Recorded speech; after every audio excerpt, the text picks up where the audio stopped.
जय हिंद दोस्तों, मैं शैलेश पाठक एक बार फिर से आपका स्वागत करता हूं क्या बोलती पब्लिक में। आज हमारे साथ एक दमदार शख्सियत हैं, एक धमाकेदार शख्सियत हैं जिनका नाम है अंजनी शुक्ला और ये हमारे यहाँ के जिला पंचायत सदस्य हैं। अगर हमारे ज़िले में देखा जाए तो इनकी काफ़ी परिचर्चा होती है, इनके कामों को लेकर काफ़ी चर्चा होती है।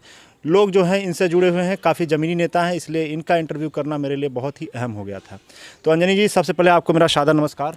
नमस्कार शैलेश जी। पवन जी, आपको भी मेरा नमस्कार। नमस्कार नमस्कार भाई। तो अंजनी जी, सबसे पहले मेरे अंदर उत्सुकता जागृत होती है क्योंकि इतने कम उम्र में आप जिला पंचायत सदस्य जो है चयनित हुए हैं, लोगों ने आपको चुना है और आज भी आप जनता के दिलों में बड़े ही सहर्ष जो है राज करते हैं। तो मेरा सबसे पहला प्रश्न यही है कि आपने कब ये सोचा था कि जो है मुझे जिला पंचायत सदस्य बनना है या फिर चुनाव लड़ना है? सबसे पहले मैं आपको शैलेश जी बहुत बहुत धन्यवाद देता हूँ कि आपने ये विषय हमारे बीच में रखा। तो मैं आपको बता दूं कि जब से हम लोग महाविद्यालय में छात्र जीवन में पढ़ रहे थे तभी से हम लोग छात्र राजनीति में सक्रिय थे और तभी से हम लोग सेवा भाव में लोगों के जुड़े थे। तो हम लोगों की कोई तैयारी नहीं होती है, हम लोग हमेशा सक्रिय रहते हैं समाज में और जो जिम्मेदारी समाज से मिलती है उसको हम लोग हमेशा निर्वहन करने का प्रयास करते हैं। वर्तमान भारतीय व्यवस्था को देखा जाए तो भारतीय व्यवस्था में लोग भारतीय व्यवस्था को पूंजीवाद से जोड़ते हैं, लेकिन अगर सरकार के काम को देखा जाए, जैसे आवास को ले लीजिए, शौचालय को ले लीजिए या फिर सोलर लाइट की व्यवस्था को ले लिया जाए, फ्री में राशन की व्यवस्था को ले लीजिए, ये सारी व्यवस्थाएं जो हैं समाजवादी स्वरूप को जो है प्रकट करती हैं। इन सब व्यवस्थाओं के बावजूद आज भी जो है भारत में आप आवास की समस्या को देखते हैं, शौचालय की समस्या को देखते हैं। अभी कृषि के क्षेत्र में मैंने जो है 2-4 इंटरव्यू किया है, आवारा पशुओं की बहुत बदतर तरीके से समस्या देखने को मिलती है। और स्पेशली अगर पूर्वोत्तर भारत में देखा जाए, यहाँ पे पूर्वांचल के क्षेत्र में देखा जाए तो यहाँ पर जो है कि कृषि में जो है तकनीक देखने को नहीं मिलता। तो आप कैसे इन सब समस्याओं के हल को देखते हैं कि क्या किया जाए कि ये सब समस्याएँ जो हैं वो हल हों और पूर्वांचल के विकास को और ज़्यादा सुनिश्चित किया जा सके? जी शैलेश जी, मैं आपको सबसे पहले ये चीज़ बता दूं कि आवारा पशुओं की जो समस्या है उसके लिए उत्तर प्रदेश की सरकार को बहुत ज़मीन स्तर पे काम करना चाहिए जी। ये हमारे यहाँ जो है आवारा पशुओं के लिए शेल्टर हाउस बनाए गए हैं, उनके लिए उनको पकड़ के वहाँ पे रखने की व्यवस्था की गई, लेकिन वो व्यवस्था कहीं न कहीं ज़मीन पे दम तोड़ती हुई नज़र आ रही है। मैं उत्तर प्रदेश सरकार से दरख्वास्त करूंगा कि इस पे ज़मीन पे आप काम करें, वहाँ पे चारे की, उनके खाने पीने की व्यवस्था सुनिश्चित करें जिससे आवारा पशुओं को पकड़ के वहाँ पे आसानी से रखा जा सके। नहीं तो फिर किसानों की पूरी खेती बर्बाद हो रही है। तो मतलब आपका कहना यह है कि सरकार व्यवस्था कर रही है लेकिन वो व्यवस्था कहीं ना कहीं पूर्ण रूप से सफल नहीं है? जी, सरकार की बहुत अच्छी व्यवस्थाएँ हमारे यहाँ चालू हैं, लेकिन वो कहीं न कहीं किसी न किसी कारण से दम तोड़ती हुई नजर आ रही है। ज़मीन पे इतनी व्यवस्था हो रही है, उनके लिए भूसे की व्यवस्था हो रही है, चारे की व्यवस्था हो रही है, लेकिन वो कहीं न कहीं ज़मीन पे जो है दम तोड़ती हुई नज़र आ रही है।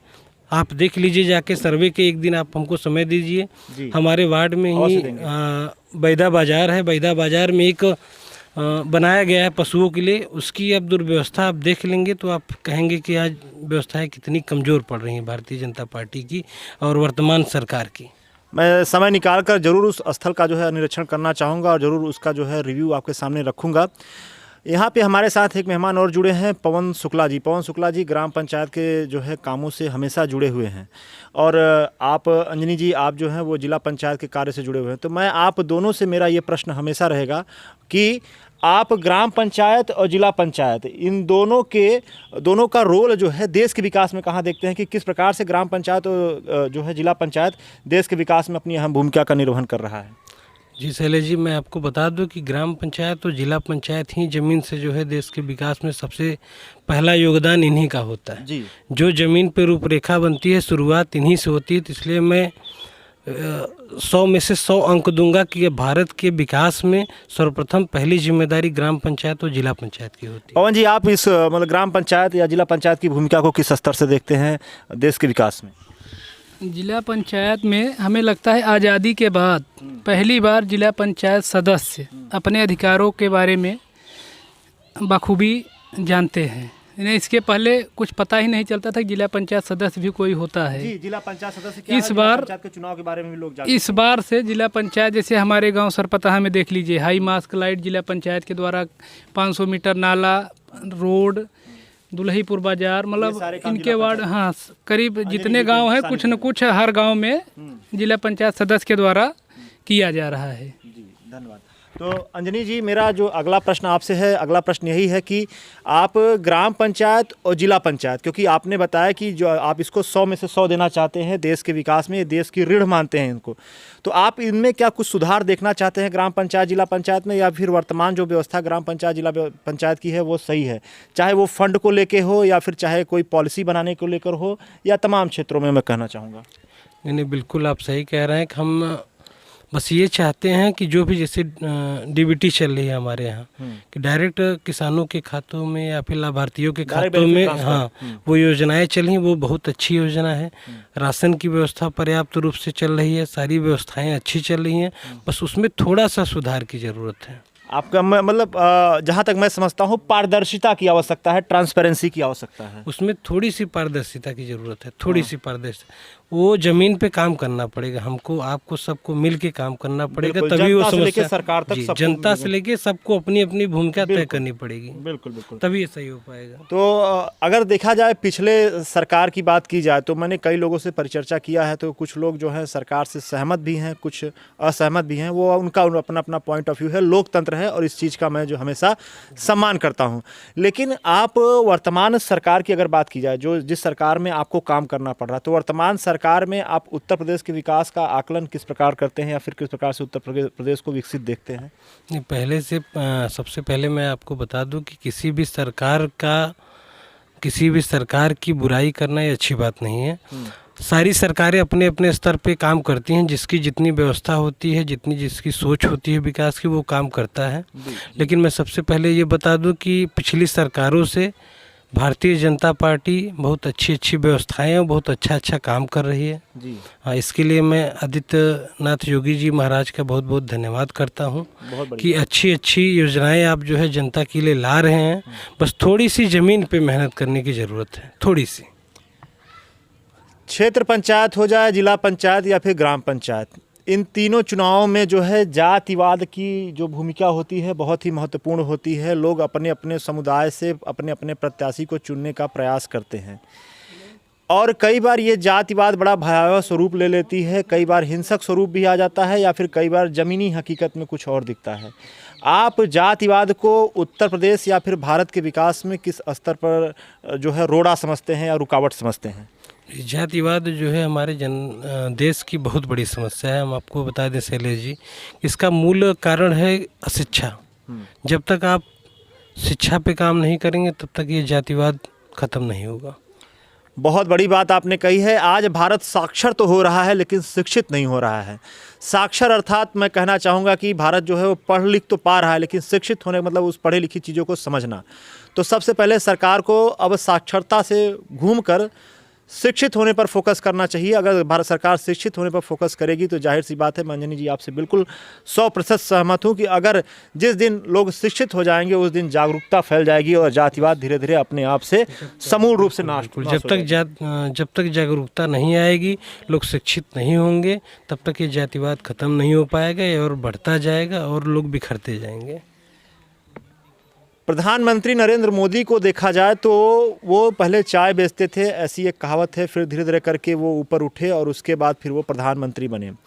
महात्मा गांधी की भी बात करें तो महात्मा गांधी शुरू में उनका एक सामान्य सा जीवन था, बाद में बैरिस्टर बने, फिर उसके बाद आज हमारे आपके राष्ट्रपिता हो गए हैं। सुभाष चंद्र बोस की बात की जाए, नेताजी सुभाष चंद्र बोस की बात की जाए तो वो भी पहले ICS की परीक्षा दिए, फिर धीरे धीरे करके ऊपर उठे। अर्थात भारतीय लोकतंत्र का जो जीवंत उदाहरण आप देखेंगे कि हमेशा लोग ज़मीन से उठकर जो है वो फलक तक पहुँचे हुए हैं। तो कल हो सकता है कि आप भी जो है बहुत ऊंचे स्तर पर जाएं और बहुत कुछ हो। तो मैं आपसे एक अंतर्राष्ट्रीय क्वेश्चन जो है वो दागना चाहूँगा कि आप ये बताइए कि भारत पाकिस्तान के संबंधों को लेकर हमेशा जो है परिचर्चा होती है। आप क्या सोचते हैं कि क्या भारत पाकिस्तान के संबंधों को बहाल कर देना चाहिए?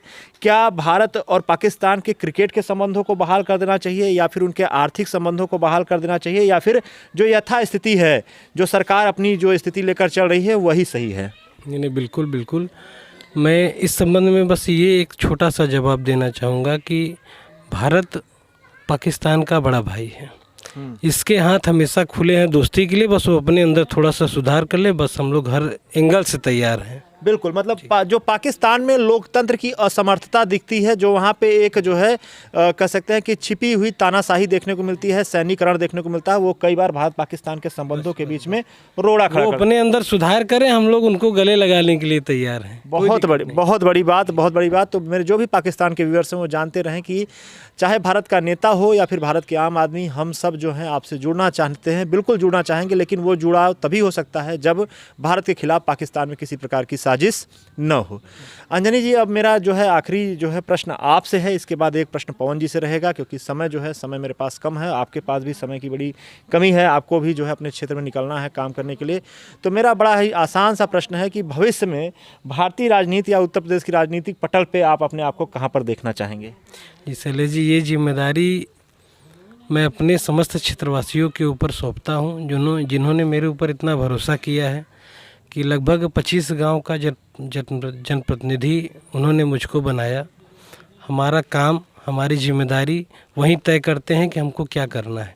मेरा काम है 5 साल में जिला पंचायत के माध्यम से लोगों की सेवा करना। अगर उस सेवा के बाद वो लोग अगर चाहेंगे तो नई जिम्मेदारी जो भी वो देंगे उसके लिए हम लोग तैयार रहेंगे। बहुत बड़ी बात है, मतलब अभी तक आपके मन में कोई आकांक्षा लिए आप नहीं बैठे हैं, हाँ सेवा भाव आपके अंदर है और उसी को लेकर आप आगे बढ़ना चाहते हैं, वही को अपना साधन बनाना चाहते हैं। बस 5 साल में केवल सेवा करनी है। जिला पंचायत से हर एक गांव में, हर एक गली तक हमारा काम पहुँचे, बस यही हमारा कार्य है। बस ईश्वर आपकी जो है मनोकामना उसको पूर्ण करे। पवन जी, मेरा आपसे बस एकमात्र प्रश्न है कि आप अंजनी जी को देख चुके हैं, पिछले भी जिला पंचायत सदस्य कई रह चुके हैं, तो आपको क्या लगता है कि इस जिला पंचायत सदस्य या उस जिला पंचायत सदस्य में क्या अंतर आपको देखने को मिलता है? मैं तो आपको पहले भी बता दिया, पहले प्रश्न में, कि पहले जिला पंचायत जो सदस्य थे उनको कुछ नहीं पता था अपने अधिकारों के बारे में। अब जिला पंचायत सदस्य जो भी हुए, 26 जिला पंचायत हैं हमारे भदोही जिला में, 26 के 26 कुछ न कुछ अपने वार्ड में काम करा रहे हैं। मतलब अपने अधिकारों के बारे में उनको पूरी तरह से जागरूक हैं और काम करा रहे हैं। कुछ न कुछ हर जिला में, हर जिला पंचायत अपने वार्ड में करा रहे हैं। बहुत धन्यवाद। तो अंजनी जी, अब मेरा एक जो है जनता का प्रश्न है, मैं जो है आपके जो क्षेत्रवासी होंगे वो ज़रूर जानना चाहेंगे, अगर आप अपने कुछ कामों का ब्यौरा दे सकें कि अभी तक आपने क्या क्या काम कराया है। अभी तक शैलेश जी मुझको अप्रैल में 2 साल हो जाएगा चुनाव हुए। हाँ, अप्रैल में, जो अभी लगभग 3 महीने अभी मेरे पास टाइम है। 15 अप्रैल को चुनाव हुआ था 2020 में जी। अपने लगभग, हाँ जी, शपथ ग्रहण तो मान लीजिए जुलाई में था। हाँ, अभी नहीं, हम चुनाव की बात कर रहे हैं। 15 अप्रैल से मैं बात कर रहा हूँ। 1.5 साल का कार्यकाल आपका। 1.5 साल में जहाँ तक मैं आपको बता दूं कि लगभग 1.5 करोड़ रुपए का काम अपने वार्ड में हुआ है। बहुत बड़ी बात। 1.5 करोड़ रुपए का काम हुआ है। ये जनपद में एक नया संदेश है। आप काम देख सकते हैं, सारे काम जमीन पे हैं। चाहे वो कुछ काम आप बताना चाहेंगे? हम बता रहे हैं। हमारे 25 गांवों में लगभग 14 हाई मास्ट लाइट लगी हुई, जिसकी लागत 5 लाख रुपए है जी, जिसकी गारंटी वारंटी 5 साल है। वो 5 साल एक हाई मास्ट लाइट का 5 लाख जी। वो 5 साल कंटिन्यू लाइट उसकी गारंटी है। कहीं से भी उसमें कोई दिक्कत आएगी, कोई कमी आएगी तो संबंधित जो फर्म है वो आके उसको ठीक करेंगी, रिप्लेस करेंगी। 55 फीट हाइट की 14 हाई मास्ट लाइटें हमारे वार्ड में लगाई गई हैं। 70 लाख। उसके बाद कि लगभग 40 लाख रुपए के नाले की व्यवस्था हमारे वार्ड में की गई है। प्रधानमंत्री जी की तरफ ब्यौरा दे रहे हैं। नहीं, एकदम ब्यौरा नहीं दे रहे हैं आपको, जो है कैलकुलेशन। 15 अप्रैल को जिस दिन चुनाव हुआ था, 1 साल का काम हमने पब्लिक के बीच में रखा था बाकायदे, उसका चार्ट बना के। अभी 15 अप्रैल आ रहा है, 1 साल का वो, 1 साल का ये, दोनों काम एक नंबर से लिख के सबके बीच में दिया जाता है। बहुत बड़ी बात है। इतनी मतलब जितना हमने साल भर में काम किया है। अभी हाल ही में हमारे घर के बगल से जो है 50 साल से एक रास्ता बंद था, जो खड़ंजा को लगा हुआ था, उस पर कोई काम नहीं होता, कुछ कोर्ट का स्टे था। अभी 18 लाख रुपए से इसको जो है निर्मित करा रहे हैं, जो आज़ादी के बाद से आज तक खड़ंजा ही हुआ था। बहुत सही। अभी वो नया काम शुरू होने वाला है।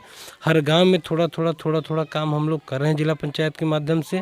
फिर अभी हमने एक प्रस्ताव और जिला पंचायत में दिया है, जितने भी हमारे जिला पंचायत के धार्मिक स्थल हैं जी, वहाँ पे जितने भी पूजा पाठ करने वाले आदमी या औरत जो भी आ रहा है, उनके बैठने के लिए उनके आराम करने के लिए समुचित व्यवस्था 7.5 लाख रुपए का जो है टीन धर्मशाला शेड पे। धर्मशाला की तरह 35 बाई 35 में, बहुत बढ़िया। उसमें लाइट पंखा बैठने के लिए सारी व्यवस्था, बहुत अच्छी उसका प्रस्ताव हो चुका है। बस जनवरी में उसको जो है टेंडर करके श्री गणेश करना है। तो मैं आखिरी में यही कहना चाहूँगा कि बड़ी बड़ी बातें कहना ही सही नहीं होता, आपके काम भी बड़े बड़े होने चाहिए। अंजनी जी ने अपने बड़े बड़े काम जो भी थे वो गिनाए हैं। 1.5 साल में अगर 1.5 करोड़ का काम अगर कोई जिला पंचायत सदस्य करा रहा है तो ये सच में बहुत ही अभूतपूर्व उपलब्धि है। तो आज का जो है इंटरव्यू यहीं तक है। आगे चल के फिर अंजनी जी का फिर 1-2 साल बाद फिर मैं आपके पास इंटरव्यू लेकर आऊँगा, इसलिए क्योंकि मैं देखता हूँ कि ये कामों की लिस्ट जो है वो आगे और बढ़ती है या फिर यहीं पर स्थिर हो जाती है। तब तक के लिए आपको नमस्कार, धन्यवाद, जय हिंद।